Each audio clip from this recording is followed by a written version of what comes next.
Michael Massini, manajer tim Gresini, berbicara kepada GP1 untuk menunjukkan kegembiraannya atas dua pembalapnya naik podium. Selalu menjadi sebuah perayaan ketika salah satu dari dua pembalap dari sebuah tim berhasil naik podium. Dalam kasus Gresini kemarin di Jerman, mereka berdua yang naik podium. Marquez bersaudara bergandengan tangan di posisi kedua dan ketiga. Ini adalah pertama kalinya hal ini terjadi pada mereka. Mereka belum pernah naik podium bersama di MotoGP sebelumnya, jadi ini penting bagi mereka. Michael Massini menjelaskan bagaimana suasana euforia itu terasa dari dalam. Saya pikir kami telah melakukan sesuatu yang luar biasa, bahkan menempatkan dua pembalap di podium, kata Massini di hari yang sangat istimewa yang akan selalu dikenang. Dengan Marc, semuanya telah terjadi akhir pekan ini. Pertama ada hari Jumat yang buruk di FP2, lalu kami tidak bisa masuk ke Q2. Kami tidak bisa bicara, tapi hasil ini adalah dorongan kepercayaan diri yang besar.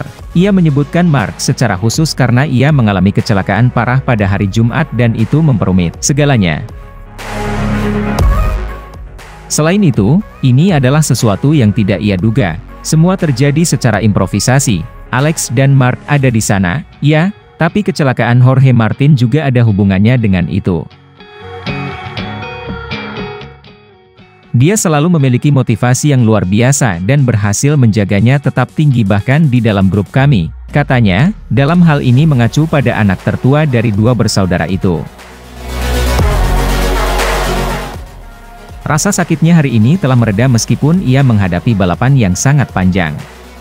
Bagi saya, posisi kedua ini sama berharganya dengan posisi pertama, ujar Massini.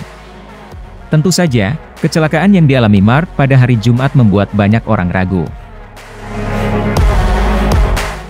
Sejak awal kami khawatir karena kami juga mengalami cedera ini dengan Alex tahun lalu dan ketika Anda mengalami cedera seperti itu, Anda tidak bisa melakukan apa-apa, Anda hanya perlu beristirahat.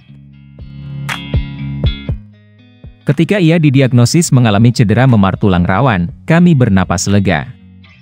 Apa yang bisa saya katakan, Marc menunjukkan kekuatan dan tekad yang luar biasa, pujinya kepada pembalapnya, yang tampaknya terbuat dari bahan yang berbeda.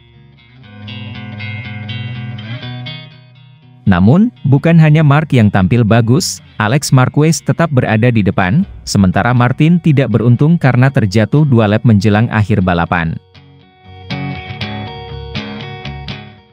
Kami sangat percaya padanya dan ada beberapa rider yang membutuhkan ketenangan untuk menampilkan performa terbaiknya. Saya pikir dia telah melakukan kinerja yang hebat dengan podium yang memang layak, kata sang adik dengan penuh percaya diri, seperti yang dikatakan oleh Michael Massini. Mengubah topik pembicaraan secara signifikan, ia menjelaskan bagaimana Gresini memikirkan anggota baru tahun depan untuk menggantikan Marc. Ada beberapa pilihan, proyek yang berbeda dan kami meluangkan waktu untuk melakukan evaluasi. Untuk Silverstone kami akan memiliki ide yang jelas, kata Massini, yang tidak ingin mengungkapkan apapun tentang rencana tim asal Italia tersebut.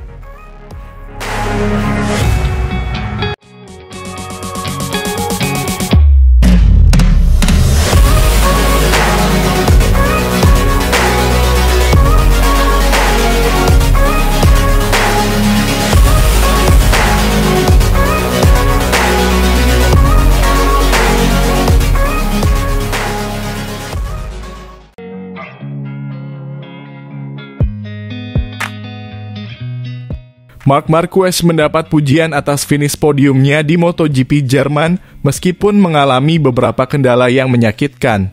Ia menolak setup motor di menit-menit terakhir dari timnya yang seharusnya dapat meringankan cederanya, dan memilih untuk berjuang dengan motor yang memberinya peluang lebih besar untuk meraih hasil yang baik. Kecelakaan yang dialami pembalap Gresini Ducati pada hari Jumat menyebabkan jari tangannya patah dan sakit pada tulang rusuknya. Sebelum sesi kualifikasi yang membuat frustasi membuatnya harus memulai balapan dari posisi 13. Namun Marquez berhasil finish di posisi P2 di belakang Pecco Bagnaia yang diuntungkan dengan jatuhnya Jorge Martin dari posisi terdepan. Marquez juga harus mengatasi kontak dengan Franco Morbidelli yang membuat layarnya pecah dan airbagnya mengembang. Adrenalin mengambil alih. Dia mencatatkan waktu tercepat di sektor pertama akhir pekan ini tanpa layar, tanpa pelindung angin, kata kepala kru Marquez, Frankie Charchedi, kepada TNT Sports. Charchedi memberikan pujian untuk putaran yang unik bagi Marquez, ini sedikit meremehkan. Selama bertahun-tahun, saya tidak pernah mengalami akhir pekan seperti ini. Anda selalu membuat rencana berapa lap, motor apa yang akan Anda gunakan. Kami mungkin tidak perlu repot-repot, karena tidak ada yang berjalan sesuai rencana. Kami mengalami masalah teknis. Kami harus menggunakan motor lain. Hari Sabtu kami menyiapkan segalanya untuk berjaga-jaga jika ia keluar, yang tidak kami yakini hingga detik-detik terakhir. Itu lebih merupakan bonus. Tidak ada rencana yang berjalan dengan baik. Di babak kualifikasi kami mengalami masalah teknis dengan satu motor, harus naik motor lain. Kemarin ia kesulitan di sektor 1-2 tikungan kanan, di mana ia mengalami masalah pada tulang rusuknya. Pagi ini Anda biasanya tidak melakukan setup motor untuk mengatasi cedera. Tapi kami mencoba sesuatu untuk membuatnya lebih gesit untuk membantunya. Itu membantu masalahnya. Tapi dia bilang tidak. Basis kami untuk FP1 adalah apa yang dia gunakan untuk memulai balapan dan hanya mengertakkan gigi. Kami hanya berbicara tentang finish dan meraih poin sebanyak mungkin. Sangat sulit untuk menyalip. Untungnya di mana Mark kuat dan kami juga kuat adalah sektor terakhir. Ia mencatatkan waktu tercepatnya di sektor 1 sepanjang akhir pekan di lap terakhir. Kontak dengan Morbidelli dari Pramac yang membuat Marquez terguncang dan motornya rusak membuatnya terpacu. Hal ini memicunya untuk beraksi, kata Michael Laverty di TNT Sports. Frankie melebar kembali ke jalurnya. Pintu terbuka, Mark mencoba memasukkan GP23-nya ke sana. Terjadi kontak, airbag mengembang, layarnya pecah, kaki mereka menyatu, itu adalah insiden balap. Hal itu memicu sesuatu dalam diri Mark, permainan dimulai. Pada pergantian arah berikutnya, Enea Bastianini berhasil melewatinya. Bahkan dengan airbagnya yang mengembang, dia bertarung di puncak bukit, kembali menyalip Enea. Sylvain Guintoli menjelaskan dampak dari mengembangnya airbag itu akan sangat melukai tulang rusuknya. Airbag itu memang bisa mengempis, tetapi butuh waktu. Ketika mengembang, rasanya sangat tidak nyaman. Rasanya pasti sakit. Airbag yang mengembang ada di lengan, sisi tubuh, punggung, semuanya terasa sangat kencang dan Anda tidak bisa bernapas. Kontak dengan Morbidelli membuatnya bersemangat, dia mengambil semua risiko dan tidak peduli. Laverty menambahkan Mark adalah seorang masokis, begitu rasa sakit terpicu, ia langsung beraksi. Dia adalah sesuatu yang luar biasa. Kata Guintoli, tidak ada kata berhenti. Segala sesuatu yang bisa saja salah, memang salah beberapa masalah teknis, tabrakan, cedera, lalu lintas di lintasan, dia tidak bisa mencapai Q2 mulai dari posisi 13. Terlepas dari semua ini, saya tidak pernah menyerah. Hanya menyerang sepanjang waktu. Namun ini adalah pertama kalinya dalam 9 Grand Prix MotoGP Marquez memulai balapan di Sachsenring, ia gagal meraih kemenangan. Ia berada di urutan ketiga dalam klasemen MotoGP, tertinggal 58 poin dari pemimpin klasemen sementara Bagnaia.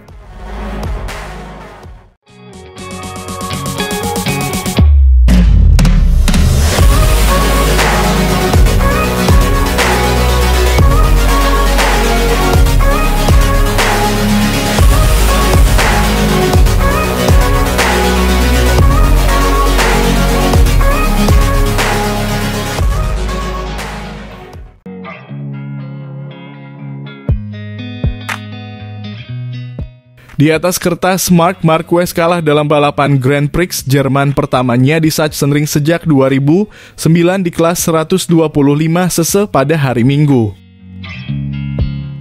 Namun, sang juara dunia 8 kali itu tetap tersenyum setelah balapan. Saya merasa seperti menang. Maksud saya, inilah perasaan yang sebenarnya, kata Marquez kepada MotoGP.com.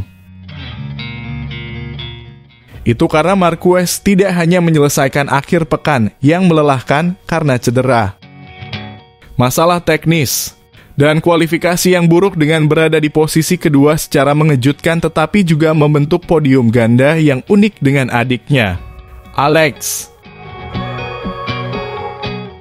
Ini adalah pertama kalinya dua bersaudara berbagi podium di era MotoGP dan pertama kalinya di kelas utama sejak Nobuatsu dan Takuma Aoki di Imola pada tahun 1997. Menurut pembalap bernomor 93 ini juga mungkin yang pertama dan terakhir kalinya ia berbagi pit box MotoGP dengan Alex sebagai rekan setimnya.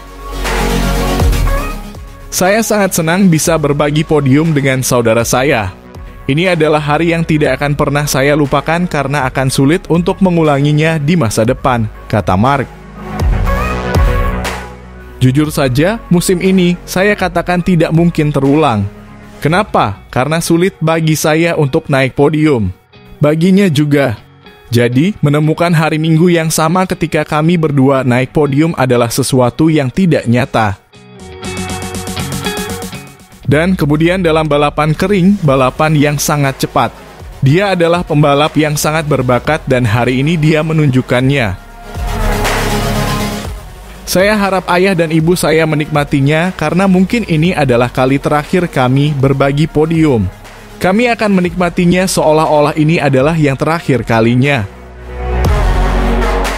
Suasana pasca balapan akan menjadi lebih canggung jika Jorge Martin tidak terjatuh dari posisi terdepan di lap terakhir, dengan Mark berhasil menangkap saudaranya dalam perebutan posisi ketiga. Saat saya berhasil menyalip adik saya, ada banyak tanda tanya, aku Mark. Saya berpikir apa yang bisa saya lakukan, menyerang, mengambil risiko. Jika terjadi sesuatu, apa yang akan terjadi? Maksud saya, itu juga merupakan podium yang bagus untuknya. Tapi sayangnya bagi Martin, tapi bagus untuk kami, karena ini adalah balapan, dan kami berdua naik podium yang membuat dua lap terakhir ini lebih mudah. Mengingat akhir pekan yang dialami Marquez yang lebih tua hingga hari Minggu, hanya sedikit yang akan menyayangkan sedikit keberuntungan baginya. Akhir pekan itu tidak bagus. Kami mengalami banyak masalah teknis dan saya melakukan kesalahan besar di tikungan 11 yang memengaruhi segalanya, kata Marquez. Merujuk pada insiden besar di hari Jumat yang membuatnya mengalami patah jari telunjuk kiri dan memar di tulang rusuk. Namun setelah berhasil finish di posisi ke-6 dengan bantuan obat penghilang rasa sakit terkuat yang tersedia di balapan sprint. Pembalap Spanyol itu merasa jauh lebih baik pada hari Minggu pagi dan kembali ke mode Marquez. Saya tidak berharap untuk finish di podium, tetapi yang pertama dan yang paling penting adalah hari ini saya bangkit dan merasa lebih baik, jelasnya. Saya berkata kepada tim, hari ini saya bisa membalap dengan agresif. Saya bisa berkendara dalam mode Marquez. Kemarin saya sangat mulus. Marquez tetap berada di urutan ketiga dalam kejuaraan dunia, 56 poin di belakang pemimpin klasemen baru dan rekan setimnya di Ducati, Francesco Bagnaia.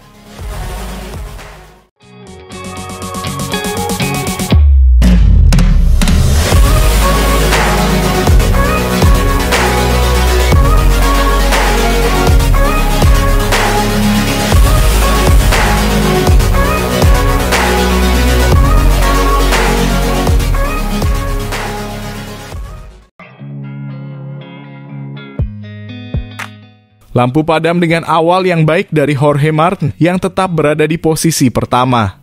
Pembalap ini melebar di tikungan pertama, bertarung dengan Oliveira untuk memperebutkan posisi pertama. Masalah bagi Bagnaia di awal, yang tidak bisa mengulangi balapan sprint. Meski begitu, pembalap Ducati ini berhasil meraih posisi ketiga. Lagi-lagi Raul Fernandez menderita di awal, terdegradasi ke posisi ketujuh. Bagnaia melancarkan serangannya pada Oliveira di lap pertama Sachsenring dan berhasil merebut posisi kedua. Franco Morbidelli juga tampil kuat menyalip Alex Marquez untuk memperebutkan posisi keempat. Sementara itu Viales berada di posisi ke-6 dengan Marc Marquez naik ke posisi ke-8.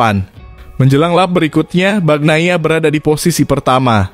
Di belakangnya dua pembalap Pramac Ducati setelah Morbidelli menyalip Oliveira. Meski begitu, sang juara dunia tidak mampu membuka jarak terlalu jauh dan balapan berlangsung ketat dengan Morbidelli berhasil menyalip rekan setimnya.